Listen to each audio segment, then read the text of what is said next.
Are you a perfectionist? Sharon Horne-Ellstrom here. Never considered myself a perfectionist, but I had an aha moment and realized that in the past, I have put things off and not taken action because I was waiting for something outside of me to happen. I was waiting for permission.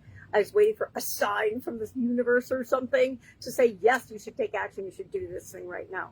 And I realized that that was just me stalling and making excuses for not doing the things that I knew that I should do.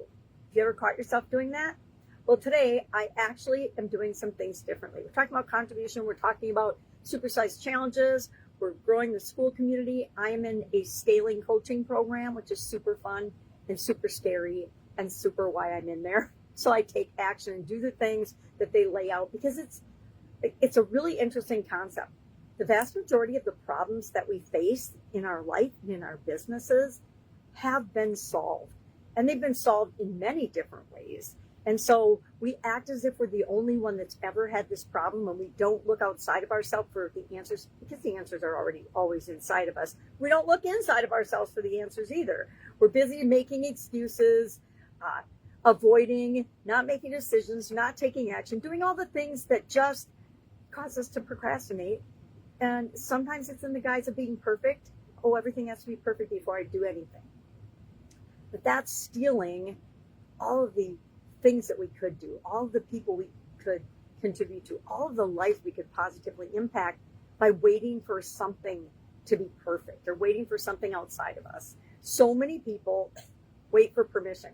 And I'm one of those people, I believe, that has always thought it's better to ask for forgiveness than for permission. It served me really well in my corporate career. It served me very well in growing and scaling different businesses. It served me very well with my clients and customers, and I'll continue to be that way.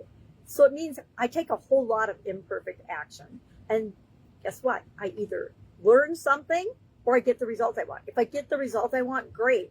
But I would say 99 times out of 100, I don't get the exact result I want the first time I take some action, right?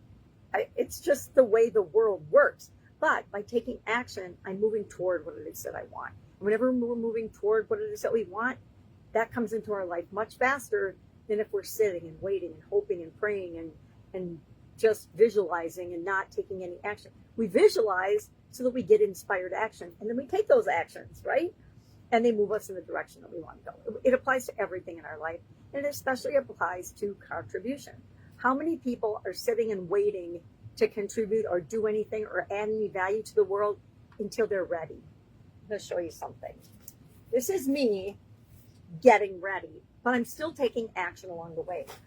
I used to just make notebooks and notebooks. I literally have tubs of notebooks like that.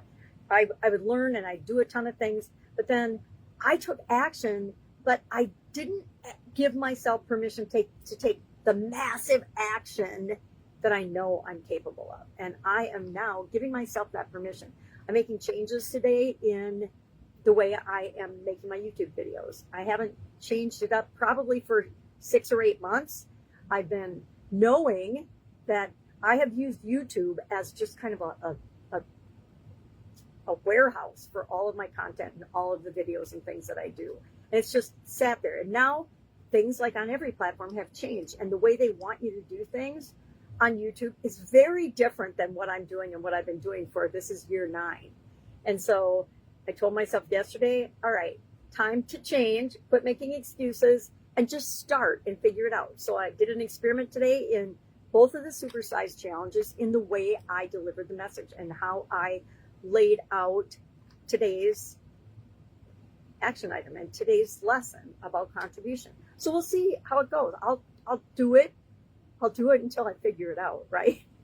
I recently, and it wasn't that long ago, it was probably just months ago, it was this year for sure, that I started being more intentional with my content. I'm like, okay, here's my headline, here's my 3 main points I want to make sure I talk about every day, and here's my call to action. Well, let's be honest, I still pretty much suck at doing calls to action. I think I forget them 90% of the time, and that has to change. We have to tell people what to do next. We have to ask people to engage with us. I should ask you to subscribe every video. I should ask you to join me in the Supersize Your Business School if you've got any type of business automatically every day. Yet, I forget. Why? I don't know. Maybe I'm scared. Maybe I'm just making excuses. Who knows?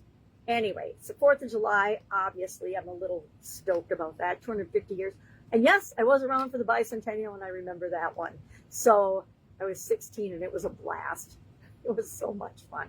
It was actually before the family started selling fireworks, so we still got to participate in the festivities of the holiday and go downtown. And then for 25 years, I think I was in my 20s when we started doing firework business as a family.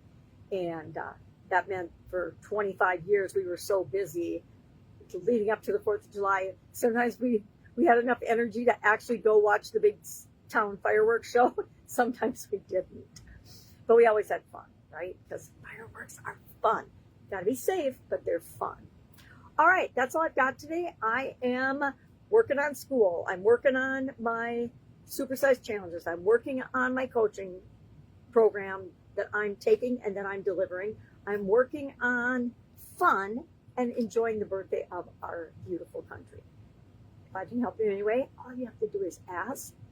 Go out, make an amazing day, have a safe and fun holiday, and I will, of course, be with you tomorrow.